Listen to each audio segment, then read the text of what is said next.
네, 제22대 총선은 범야권이 192석을 획득한 압도적 승리로 끝났는데요. 이 승리 결과가 여야 관계의 변화를 가져올 수 있을지 이게 관심사입니다. 고민정 더불어민주당 최고위원 연결해서 관련 이야기 나눠보겠습니다. 나와 계시죠? 네, 안녕하세요. 네, 재선을 축하드리겠습니다. 예, 고맙습니다. 어떻게 좀 누적된 피로는 좀 푸셨습니까? 그동안? 아직은 다 안 풀린 것 같고요. 이제 풀려가겠죠? 알겠습니다. 윤석열 대통령이 오늘 국무회의 모두 발언을 통해서 총선 관련 입장을 밝힌다고 하는데요. 일단 내용 네. 이전에 이런 형식은 어떻게 평가를 하세요? 여전히 국민들 앞에 직접 나서는 건 자신 없어 하는구나. 변한 건 별로 없구나 하는 생각이 들고, 네. 이제 중요한 건 이제 메시지일 텐데, 사실 이제 윤석열 대통령에 대한 기대치도 뭐 국민들도 대략 예상은 하잖아요. 네. 형식도 뭐 기자회견처럼 그야말로 어떤 가감 없는 질의응답은 안 할 것이다라고 예상했는데 역시나 마찬가지였고, 네. 내용도 기본적으로는 일단 야당 대표들과의 만남도 저는 오늘 메시지에 나와야 된다고 생각하고, 어제 또 대통령 발언 보니까 공직기강을 점검해달라는 지시사항을 내리셨던데, 예. 그러려면 일단 가장 중요한 건 가장 가까이에 있는 분의 공직기강 점검부터 선행이 돼야 나머지 비서관이나 공무원들도 그 지시를 따르지 않겠습니까? 그러려면 이제 시작은 영부인에 대한 대통령의 생각을 다시 한번 확인할 필요가 있는데, 네. 이 두 가지 것들이 과연 오늘 얘기가 나올까? 네. 나와야 된다고는 생각하지만 크게 기대는 되지는 않습니다. 사실. 그렇습니까? 알겠습니다. 지금 말씀하신 맥락도 결국은 같은 것 같은데요. 총선 후에 거의 대부분이 이제 가장 큰 관심사로 꼽았던 게 윤석열 대통령이 변할 것이냐, 바뀔 것이냐, 이 부분이었는데, 자, 일단 그 총선 직후에 나왔던 게 이제 뭐 총리, 그다음에 용산 보좌진의 사의 표명이었고, 후임 인선 하마평 보도가 계속 나오고 있지 않습니까? 근데 네. 거기에 거명되는 인물들의 면면을 볼 때 이걸 네. 변화의 조짐으로 읽을 수 있다고 평가하세요? 일단은 그러니까 대통령은 임명하고자 하는데, 네. 누가 가장 좋을까를 지금 언론도 사람들도 고민을 하시던데, 저는 그 이전에 하려는 여당 인사들이 거의 없을 것이라고 봅니다. 그렇게 보세요? 네, 그러니까 이게 이제 일종의 레임덕 시작인 것인데요. 예. 그러니까 대통령을 위해서 함께 운명을 같이 할 사람이 필요한 거거든요. 특히 이제 대통령실 인선은 더 그렇습니다. 네.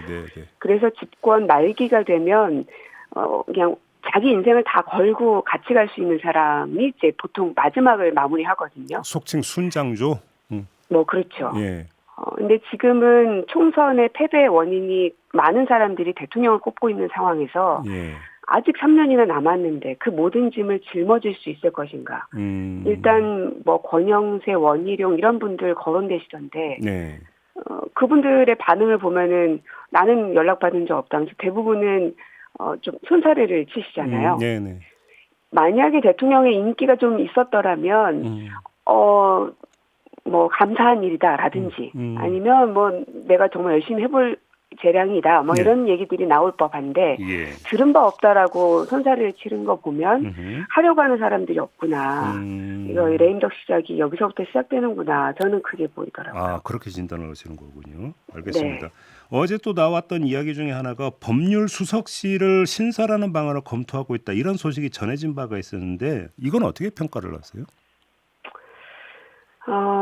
결국 이부속실도 그렇고 이제 법률수석실도 결국 민정수석을 다시 부활시킨다는 의미 같은데, 네. 그러니까 역대 모든 대통령들이 그러한 청와대 구조를 갖고 있는 이유가 다 있는 거거든요. 문재인 정부만 일부러 무슨 특별나서 있는 것이 아니라. 네. 그러나 윤석열 대통령은 전 정부가 했었던 걸 다 지우려다 보니까 꼭 필요한 조직들까지 다 없애다 보니 지금 이 상황까지 와버렸죠. 예. 근데 이제 와서 또 법률수석을 신설한다? 그러면 앞으로 대통령에게 들이닥치고 있는 특검, 일단 영부인에 대한 특검부터 시작해서 예. 이런 것들을 방어하겠다는 것으로 해석되어질 수밖에 없죠. 저희 입장에서. 그 전에 했던 말하고 배치가 되니까. 예. 예. 그러니까 이른바 사법 리스크 방어 차원이다 아니, 이렇게 해석을 하시는 거네요. 그러면? 그렇죠, 그렇죠. 어허, 오히려 지금은 그야말로 이제 민심을 좀 읽어낼 수 있는 기능들이 필요한데 네. 사실은 민심 파악은 시민사회수석실이 핵심 역할을 갖고 있는 조직이거든요. 근데 폐지 검토 얘기가 나오던데요, 그것도.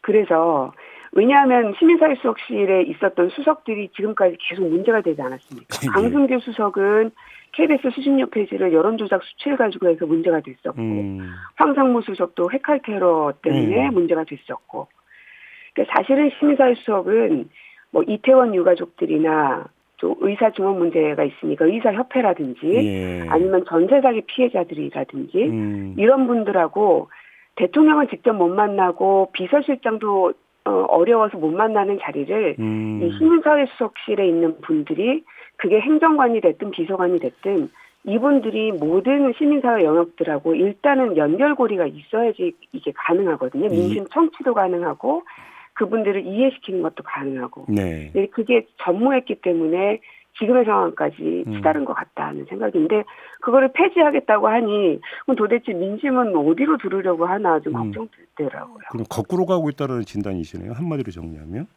그렇죠. 알겠습니다. 이번에 좀 야권으로 가야 될 것 같은데요. 범야권 의석수가 192석입니다.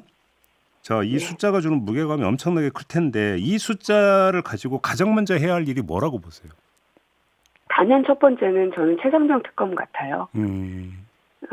이제 그것으로 인해서 이제 군복무하는 이들, 또 네. 자식을 보내야 하는 부모님, 또 당사자는 말할 것도 없고, 네. 그러니까 그 죽음 앞에 우리 정치권이 더는 부끄럽지 않았으면 좋겠거든요. 예. 그리고 당장에 할 수 있는 여건들이 지금 조성되어 있기 때문에 국회에서.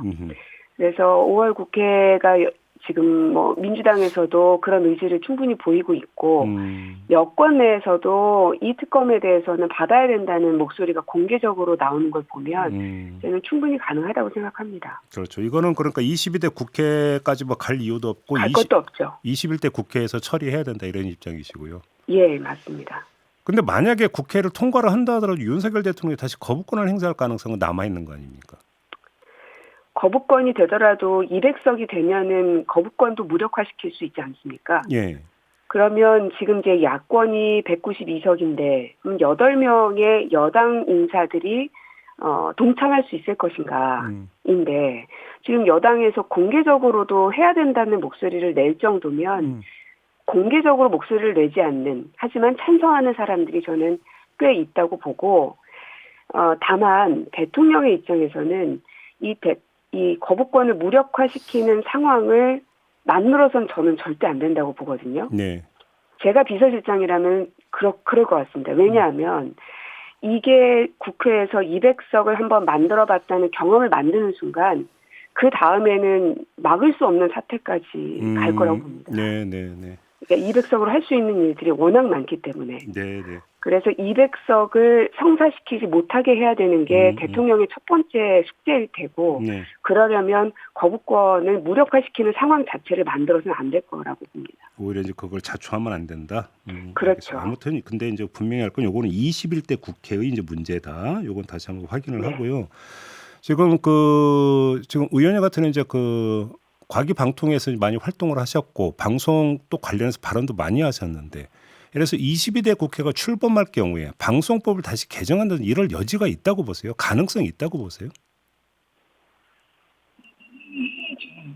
의원님?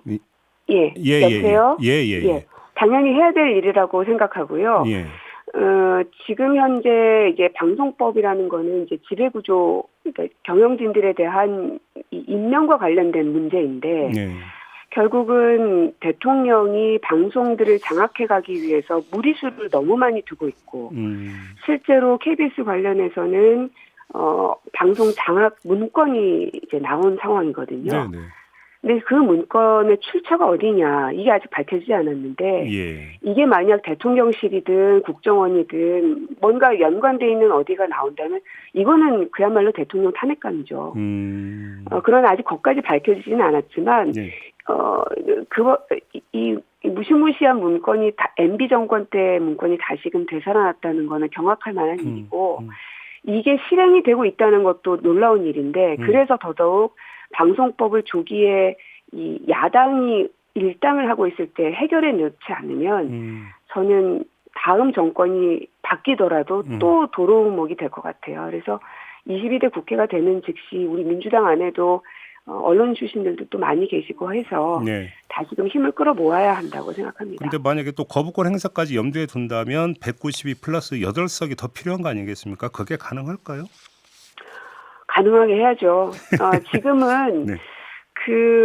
우리가 민주당이 180석을 가지고 있었을 때에도 이게 될까? 국민 저항에 부딪히지 않을까? 막 이런 것 때문에 주춤주춤 했던 것들이 국민들한테 심판을 받기도 했거든요. 네, 네.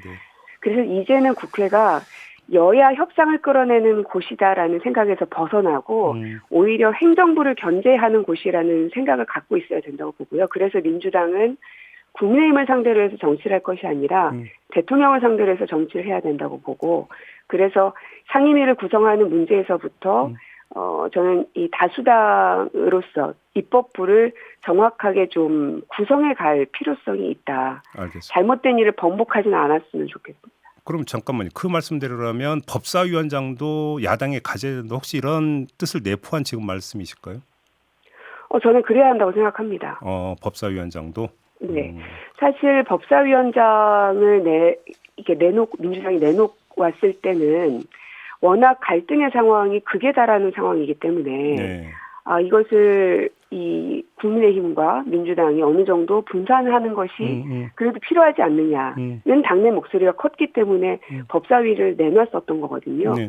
근데 그렇게 했던 결과물이 어떻습니까? 모든 법안들이 다 막혔고 협치는 실종되고 갈등의 극치는 더 극대화됐었죠. 한번 그런 경험이 있기 때문에 두 번 다시 똑같은 일을 반복해서는 안 된다고 알겠습니다. 짧게 마지막으로 그 원내 교섭단체 구성 요건을 완화할 필요가 있다고 생각을 하세요? 짧게 말씀해 주신다면. 현행은 계속 유지는 돼야 되겠죠. 그래요. 20석 기준은 그대로 유지가 돼야 된다? 네. 그래요. 알겠습니다. 자, 오늘 말씀 여기까지 듣도록 하겠습니다. 고맙습니다, 의원님.